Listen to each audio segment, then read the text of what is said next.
Hey guys, welcome back to my YouTube channel. So good afternoon guys. I hope everyone is doing great. So ఇవాళ video వచ్చేసి my driving review and my performance ఎలా ఉంది and mileage ఎంత ఇస్తుంది అనేది ఈ వీడియోలో అయితే మాట్లాడుకుందాం. So coming straight to the points. So నాకు ఈ వెహికల్లో నచ్చిన పాయింట్స్ ఏంటి, నాకు నచ్చని పాయింట్స్ ఏంటి, మెరిట్స్, డెమెరిట్స్ అన్నీ ఈ వీడియోలో అయితే డిస్కస్ చేద్దాం. సో నాకు అన్నిటికంటే నచ్చిన పాయింట్ వెహికల్ యొక్క height and sitting position. So మనం ఒక హైట్లో అండ్ ఒక మంచి పొజిషన్లో కూర్చుంటాం కాబట్టి చుట్టుపక్కల ఉన్న అన్నిటికీ మన వ్యూ అండ్ కమాండ్ అయితే ఈజీగా రీచ్ అవుతుంది. And coming to the steering feedback.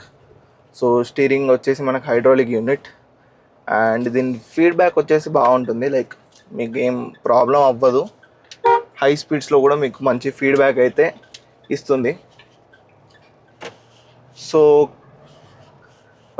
Steering విషయానికి వచ్చేసరికి ఒక సెంటర్లో అయితే ఒక చిన్న పాయింట్ ఉంటుంది, అక్కడైతే కొద్దిగా డిలే ఉందన్నమాట స్టీరింగ్. అండ్ మిగతా విషయానికి వచ్చేసరికి మొత్తం పర్ఫెక్ట్. అండ్ హార్న్ కూడా చాలా బాగుంటుంది.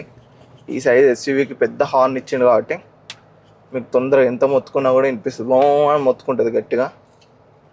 And coming to the instant acceleration and breaking. So instant acceleration అయితే మనకు దొరుకుతుంది. సో చాలా ఇన్స్టంట్గా పికప్ అయితే తీసుకుంటుంది. విత్ ఇన్ సెకండ్స్, లైక్ మీరు బ్రేక్ రిలీజ్ చేయగానే కార్ అయితే ముందుకు వెళ్ళిపోతుంటుంది. ఎందుకంటే 300 Nm ఆఫ్ టార్క్ చాలా లో ఆర్పిఎమ్స్లో వస్తుంది కాబట్టి మీకు చాలా ఫాస్ట్గానైతే కార్ పికప్ అనేది తీసుకుంటుంది. అండ్ బ్రేకింగ్ విషయానికి వస్తే, బ్రేకింగ్ నాకు యావరేజ్ అనిపించింది గైస్, సీరియస్ చెప్తున్నా. బ్రేకింగ్ అయితే నాకు యావరేజ్ అనిపించింది. బ్రేక్స్ మరీ పడవని కాదు కానీ పడతాయి, బట్ మీరు అనుకున్నంత డిస్టెన్స్లోనైతే ఆగదు వెహికల్. ఎందుకంటే కొద్దిగా బ్రేక్స్ అయితే ఈ బాడీ ఈ వెయిట్కి తగ్గట్టు ఇవ్వలేదని నా ఫీలింగ్ బ్రేక్స్ విషయానికి వచ్చేసరికి. సో మెరిట్స్ అండ్ డిమెరిట్స్ అయితే చెప్పేశాను. ఆడియో సిస్టమ్కి వచ్చేసరికి స్పీకర్స్ బాగుంటాయి, కంపెనీ నుండే వచ్చినాయి, నేను వాడుకుంటున్నా, నాకేమైతే ప్రాబ్లం అనిపించలేదు. మీకు 6-7 డెసిబల్స్ వాల్యూమ్లోనే మీకు క్లారిటీ అయితే ఉంటుంది, క్లారిటీ ఏం మిస్ అవ్వదు. చిన్న చిన్న ఫీచర్స్ ఉంటాయి, సెట్టింగ్స్ ఉంటాయి, అవి మీరు చేసుకోవచ్చు. బాస్, బేస్, ట్రెబుల్, మిడ్ అవన్నీ మీరు మాడిఫై చేసుకోవచ్చు. దాంట్లోనే సిస్టంలోనే సెట్టింగ్స్ ఇస్తాడు, అవన్నీ అయితే మీరు మాడిఫై చేసుకోవచ్చు. Coming to the suspension is smooth. You can even feel a smallest of the smallest bump. ఇప్పుడు నేను ఎగురుతున్నా, అది పెద్ద బంప్ కూడా కాదు, అది ఇంత హైట్ ఉంది అంతే చూసుకుంటే. సో అట్లాంటివి కూడా మీకు ఫీల్ అవుతుంది, ఎందుకంటే సస్పెన్షన్ చాలా స్మూత్ ఉంటుంది కాబట్టి. సో నాకు తెలిసి సాఫ్ట్ సస్పెన్షన్ ఎందుకు అంటే, ఆఫ్ రోడింగ్ వెహికల్ కదా, సో మీకు లో స్పీడ్స్లో మంచి కంట్రోల్ అండ్ గ్రిప్ ఉండడానికైతే సాఫ్ట్ సస్పెన్షన్ వాడిండు అని అయితే నేను చెప్పగలుగుతా. So coming to the lights అయితే మీకు హాలోజన్స్ ఇస్తాడు, కంపెనీ నుండి వచ్చినాయి. అది కంపల్సరీ మీరు మార్పించుకోవాల్సిందే, మార్పించుకుంటారు కూడా చాలామంది. నేను చూసిన వాళ్ళు అయితే చాలామంది మార్పించుకున్నారు. సో ఇవాళ అయితే మైలేజ్ టెస్ట్ అయితే మనం చేద్దాం మన వెహికల్ మీద. ఆల్రెడీ నేను నిన్న మార్నింగే ఫుల్ ట్యాంక్ అయితే చేయించాను అండ్ మీటర్ని కూడా రీసెట్ చేసిన. మళ్ళీ ఇప్పుడు నేను ఫుల్ ట్యాంక్ చేయించట్లే. సో ఇప్పటివరకు నేను తిరిగిన కిలోమీటర్స్ అయితే మీకు ఇప్పుడే చెప్పేస్తా. సో ఇప్పటిదాకా నేను తిరిగిన కిలోమీటర్స్ వచ్చేసి 185 కిలోమీటర్స్ అయితే నేను తిరిగాను. గుడ్ 185 కిలోమీటర్స్ అయితే నేను తిరిగిన కాబట్టి లెట్ us see. 185 కిలోమీటర్స్ అంటే చాలా తక్కువేం కాదు, ఎక్కువనే. ఇంకా ఇక్కడ నుండి రీడింగ్ స్టార్ట్ అనుకోండి 185 and will go around 50 kilometres drive. So అక్కడికి 210 225 వరకు అయితే మనకి ఈజీగా వచ్చేస్తుంది. So we can know the average. ఇంత ఇస్తుందా అంటే మన డ్రైవింగ్ చేసే కండిషన్ అట్లుంటుంది. ఎందుకు అంటే నేను హార్ష్ యాక్సిలరేషన్ అయితే ఇవ్వను. యాక్సిలేటర్ పెడల్ని ఓన్లీ 25-30% వరకే నేను తొక్కుతా. సో దానివల్ల ఏంటంటే మనకి ఇన్స్టంటేనియస్ మైలేజ్ అని ఒకటి ఉంటుంది. సో ఇన్స్టంటేనియస్ మైలేజ్ పెరుగుద్ది. దానివల్ల ఇన్స్టంటేనియస్ మైలేజ్ పెరగడం వల్ల మనకి ఏంటంటే కార్ని సిటీలో ఎక్కడైనా ఖాళీ స్ట్రెచ్ దొరికితే తొక్కకండి. స్లోగా యాక్సిలరేషన్ ఇచ్చి 60కి తీసుకొచ్చి ఆర్పిఎంని అరౌండ్ 1500 పెట్టి యాక్సిలరేటర్ పెడల్ని ఒక కాన్స్టాంట్ పొజిషన్లో ఉంచండి. మీకు అప్పుడు ఈజీగా మీ ఇన్స్టంటేనియస్ మైలేజ్ గేజ్ ఉంటుంది కదా, దాంట్లో మీ ఫ్యూయల్ ఎఫిషియన్సీ ఎక్కువ ఇస్తూ చూపిస్తుంది. ఇప్పుడు నాకు ప్రస్తుతానికి అరౌండ్ 28-29 ఇన్స్టంట్ వస్తుంది. So this is the thing I do when I really like to get my car in to mileage. So అన్న మళ్ళీగా సో మైలేజ్ విషయానికి వచ్చేసరికి పర్లేదు. నేను మొన్న టెస్ట్ చేస్తే 16 వచ్చింది. ఇవాళ కూడా చూద్దాం ఎంత వస్తుందో. నేను రీసెంట్గా అంటే ఒక 2 months బ్యాక్ అనుకుంటా మిక్స్డ్ ఓవరాల్ హైవే, ఇదైతే ప్యూర్లీ సిటీ టెస్ట్ అనమాట. నిన్న మొత్తం 185 kilometers సిటీలో అయితే తిరిగిన, మొత్తం తిరుగుతూనే ఉన్నా నిన్న. సో నిన్న కొద్దిగా టైం కుదరలేదు, చిన్న వర్క్ ఉండే బయట. సో దానివల్ల వీడియో రికార్డ్ చేయలేకపోయాను. సో అదే రీడింగ్ ఇవాళ కూడా కంటిన్యూ చేస్తున్నా. చూద్దాం. ఐ హోప్ మంచి మైలేజ్ ఇస్తుంది అనుకుంటున్నాం మన బండి. It should return around 16-17. So let's meet on the road guys.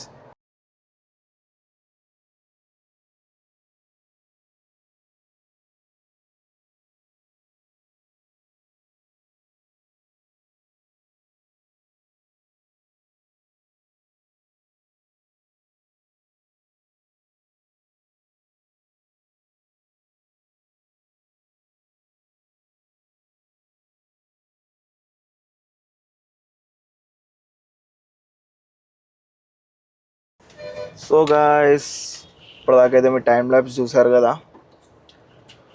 So time labs చూసారు కదా మీరు, అది ఇప్పటిదాకా సిటీలో నడిపాను ఒక 15 kilometers. అదైతే మార్క్ అయితే రీచ్ అయ్యాం మనం. సో వన్ మోర్, ఇంకెంత మనకి 15 అంటే ఇంకా 35 kilometers more to go. So will reach there and will get our car filled up. So ఇప్పుడైతే నేను సిటీలో నడుపుతున్నా కదా, నా ఫీలింగ్ అయితే ఒకటే, అందరూ సైడ్ ఇస్తారు.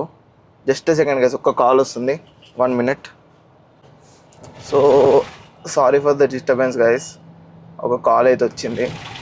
నా ఇంటర్నెట్ రూటర్ పని చేయట్లేదు, అదో పెద్ద దాంతో తలకాయ నొప్పి ఉంది. So leave it. సో నేను సిటీలో అయితే నడిపా కదా, like I feel like commanding పొజిషన్లో కూర్చున్నట్టయితే నాకు అనిపించింది. అండ్ కొద్దిగానైతే మీకు వైబ్రేషన్ ఉంటుంది, ఈ మూమెంట్, ఈ లెఫ్ట్ రైట్ మూమెంట్ ఏదైతే ఉంటుందో అది కంపల్సరీ అయితే ఉంటుంది. ఎందుకంటే ఎస్యూవీ కాబట్టి మీకు ఆ మూమెంట్ కంపల్సరీ ఉంటుంది. కంటిన్యూస్గా మూమెంట్ ఉంటూనే ఉంటుంది, ఏదో ఉయ్యాలు ఊగినట్టు ఉంటుంది మీకైతే కార్లో కూర్చుంటే. సో లాంగ్ డ్రైవ్స్కి అయితే ఫ్రంట్ 2 seats అయితే చాలా కంఫర్టబుల్గా ఉంటాయి. నేనైతే ఓన్లీ ఫ్రంట్ సీట్స్లో కూర్చోమని మీకైతే రికమెండ్ చేస్తాను. And coming to the acceleration, అంటే సిటీ యాక్సిలరేషన్ అయితే పర్ఫెక్ట్ అనుకోండి, మీరు ఎవరినైనా ఓవర్టేక్ చేయొచ్చు ఈజీగా. అండ్ గేర్ బాక్స్ కూడా చాలా స్మూత్గా అయితే షిఫ్ట్ అవుతుంది, మీకు అసలు గేర్ చేంజ్ అయినట్టు కూడా తెలియదు. ఇదైతే మన హారన్ ఇప్పుడైతే మీకు వినిపించుంటే. సో గేర్స్ కూడా ఈజీగా స్మూత్గా షిఫ్ట్ అయిపోతాయి, అండ్ మీకు అసలు షిఫ్ట్ అయినట్టు కూడా తెలియదు. అండ్ మీకు ఇక్కడ మాన్యువల్ కంట్రోల్ ఆఫ్ గేర్స్ కూడా ఉంది, మీకు ఎంఓ మోడ్ కూడా వస్తుంది. సో మీకు గేర్స్ నాకు నచ్చినట్టు షిఫ్ట్ అవ్వట్లేదు, నాకు ఇమ్మీడియట్ పికప్ లేదు అనుకుంటే మీరు మాన్యువల్ మోడ్ కూడా యూజ్ చేసుకోవచ్చు. మాన్యువల్ మోడ్లో మీకు గేర్ అయితే దానంతలో అదే లిమిట్ అవుతుంది. లిమిట్ ఇన్ ద సెన్స్ ఎట్లా చెప్పాను మీకు అంటే, గేరు ఒకటే గేర్లో స్టక్ అయి ఉంటుంది అనమాట, మీరు ఎంత దొక్కినా కూడా గేర్ దానిగా చేంజ్ అవ్వదు. సో ఆ ఫీచర్ అయితే మనకి మాన్యువల్ గేర్ బాక్స్ ఉంది, టార్క్ కన్వర్టర్ గేర్ బాక్స్ ఉంది. సో ఓవరాల్ నా ఇంప్రెషన్స్ అయితే గ్రేట్ గైస్, మీకు డైలీ డ్రైవ్కి కూడా బాగుంటుంది. నా సజెషన్ ఏంటంటే, మీరు అసలు ఆఫ్ రోడ్ చేయను కానీ నాకు వెహికల్ మాత్రం థారే కావాలి అనుకుంటే డైలీ డ్రైవింగ్ కోసం మీరు ఆర్డబ్ల్యూడి వర్జన్కి అయితే వెళ్ళొచ్చు. కానీ నాకైతే అంత నచ్చలే 1.5 liter ఇంజన్. ఎంతైనా 2.2 దగ్గర 1.5 చిన్నగానే ఉంటుంది దాని capacity. So there is no replacement for displacement అంటాం కదా, ఆ టైప్ ఈ ఇంజన్ అయితే. So 2.2 litre mHawk. మీరు చెయ్యి చూపించింలో ఆయన తిప్పుతలేడు, బడే ఉంది. So engine tractability and city manoeuvring easy guys. So I highly recommend this car if you are a single person or couple or small family. ఇప్పుడు ఇంకా కిడ్ లేడు, మీకు కిడ్ ఉన్నా కూడా పర్లేదు, వెనక కూర్చోబెట్టచ్చు కిడ్ని.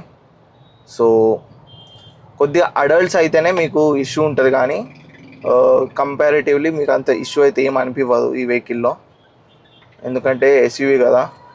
సో మీకు పెద్ద కార్లు చేసే పనులన్నీ బుడ్డి బండి కూడా చేస్తుంది, ఇంకా బాగా చేస్తుంది చెప్పాలంటే. వాటికంటే వీల్ బేస్ తక్కువ కాబట్టి ఆఫ్ రోడింగ్ కూడా చాలా మజా వస్తుంది. నేనైతే ఒక ఆఫ్ రోడింగ్ వీడియో కూడా మీకు నేను ప్రజెంట్ చేస్తాను నెక్స్ట్ బ్లాగ్లోనైతే. So ya guys, that's it. So let's go around, let's roam. And మన ఫ్యూయల్ అయితే మన కిలోమీటర్స్ అయితే కంప్లీట్ చేసుకొని, and then I will show you the actual mileage ఎంత అయితే మన కార్ ఇస్తుంది అనేది. So let's go guys. So meet you after completion of our kilometres.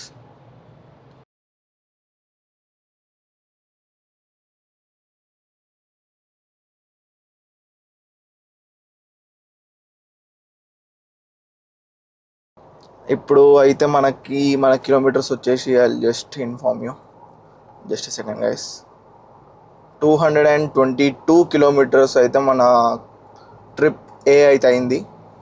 So 222 kilometers and we're heading towards the fuel station. So మనకైతే ఇప్పుడు తెలిసిపోతుంది మన fuel economy ఎంత ఉందో, మన కార్ ఎంత మైలేజ్ అయితే రిటర్న్ చేసింది మనకి. సో మీకు అప్పుడు క్లారిటీగా అర్థమైపోద్ది ఇంత పెద్ద వెహికల్, 4x4 వెహికల్ మీకు ఎంత మైలేజ్ ఇస్తుంది అన్నది. సో దాన్ని బట్టి మీరు డిసైడ్ అవ్వచ్చు, you can use this vehicle or not. చాలామంది కంప్లైంట్ చేస్తున్నారు అసలు తార్ మైలేజ్ ఇవ్వదు. అది నడిపే దాన్ని బట్టి కూడా ఉంటుంది గైస్. మీరు రఫ్గా నడిపి అసలు ఘోరంగా ఒర్రిచ్చింది అనుకోండి బండి, ఏ బండి కూడా మైలేజ్ ఇవ్వదు, ఐదర్ డీజిల్ అయినా పెట్రోల్ అయినా. కానీ అదే స్మూత్గా, లైక్ స్పీడ్ వెళ్ళాలి, స్మూత్గా ఉండాలి. సో అది కూడా డిఫరెన్స్ ఉంటుంది. అండ్ మైలేజ్ కూడా మీకు తారు 40-50 కిలోమీటర్స్ పర్ అవర్లో చాలా బాగా రిటర్న్ చేస్తుంది. And it will cruise so good కదా, అసలు మీకు అసలు తెలియదు అసలు. లైక్ ఇంత పెద్ద ఎస్యూవీ నడుపుతుండ్రు, బాడీ రోల్ అనేది చాలా తక్కువ అనిపిస్తుంది మీకు. అదే హైయర్ స్పీడ్స్కి వెళ్ళాలనుకోండి అసలు మీకు స్టేబుల్గా ఉంటుంది అసలు car. So I highly recommend you guys to not to go above speeds more than 110 and 120. అది కూడా మీకు స్పీడ్ లిమిట్ ఉంటేనే, if permits you can go. Road బాగుంటే వెళ్ళండి, ఎందుకంటే చెప్పాను కదా బ్రేక్స్ కూడా కన్సర్న్ ఈ వెహికల్వి అంత బాగా పడవు. And the best cruising speed is around 80-90 kilometers per hour మధ్యలో అయితే మీరు నడిపితే మీ వెహికల్ కూడా మీ చేతిలో ఉంటుంది, కంట్రోల్ అవుతుంది. అండ్ లైక్ ఏమంటాం, మీరు బ్రేకింగ్ కూడా మీకు కాన్ఫిడెన్స్ వస్తుంది, నా బండి ఆగుద్దిలే, గట్టి కొట్టినా ఆగుతుంది ఆ టైం వరకే అని. So above that I won't recommend. And చాలా విండ్ నాయిస్ అవి ఇవి అయితే వస్తాయి. సో ఇక్కడైతే ఫ్యూయల్ స్టేషన్ ఉంది, will meet you after fueling guys. So let's go and fuel up. Diesel అన్నా, డీజిలే కదా, ఓకే 0.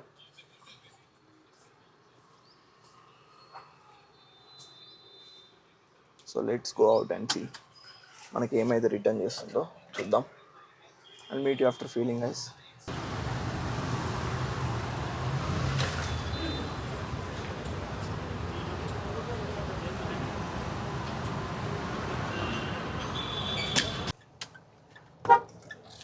సో గాయస్ ఒక్క నిమిషం, నేను ఒక చిన్న ప్లేస్ చూసుకొని ఆపుతా. 10.52 లీటర్స్ అయితే వచ్చింది మన కార్లో. సో 10.52 లీటర్స్ ఫ్యూయల్ కదా, డివైడెడ్ బై కిలోమీటర్స్ కొడదాం. సో మనకి ఎగ్జాక్ట్ మైలేజ్ అయితే తెలిసిపోతుంది. ఇక్కడ ఆపుకుందాం ఒకసారి, ఒక్క సెకండే కదా. So I tell you, auto start బంద్ చేద్దాం. క్యాలిక్యులేటర్ ఎన్ని కిలోమీటర్స్ మనది బండి?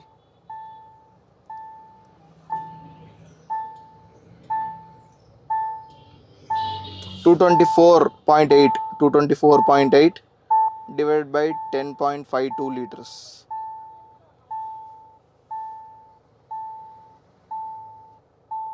This is what I got as my mileage. మీరు నమ్మరు,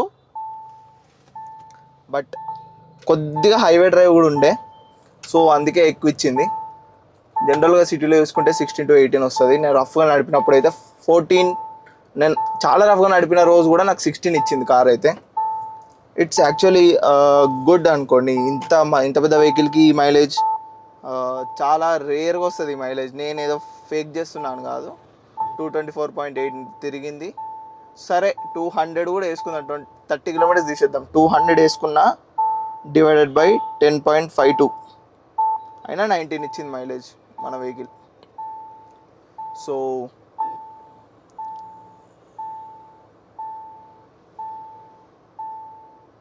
this is what our car gives. మనకైతే ఇప్పుడైతే మనకు తెలిసింది కదా. సో ఇంత పెద్ద వెహికల్ కూడా ఇంత మైలేజ్ ఇవ్వడం చాలా rare, but are vehicle did it. So I'm really happy. చాలామందికి తెలియదు ఇంత కూడా ఇస్తుందా ఈ బండి, ఎట్లా తీపిచ్చినావు, ఫేక్ మైలేజ్ అని చాలామంది అంటారు, నాకు తెలుసు. But I'm getting this mileage కాబట్టి నేను చెప్పుకుంటున్నా. నేనేం ఫేక్ చేయట్లేదు, నా వెహికల్ కదా. నేను నా డీమెరిట్స్ ఎందుకు చెప్పుకుంటాను? నా వెహికల్వి బ్రేకులు బాగుండే, అది పని చేయదని. రియాలిటీ ఏది నడుస్తుందో అది మీ ముందైతే పెట్టేసిన. 21.4 అనుకుంటా కదా, అంతనైతే మన వెహికల్ ఈ 200 కిలోమీటర్స్లోనైతే రిటర్న్ చేసింది.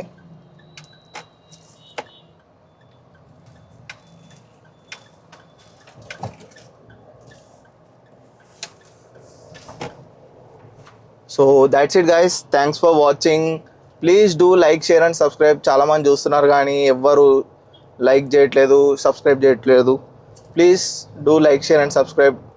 మీకు నిజంగా ఈ వీడియో నచ్చుంటే కనుక please do like, share and subscribe guys. Thank you.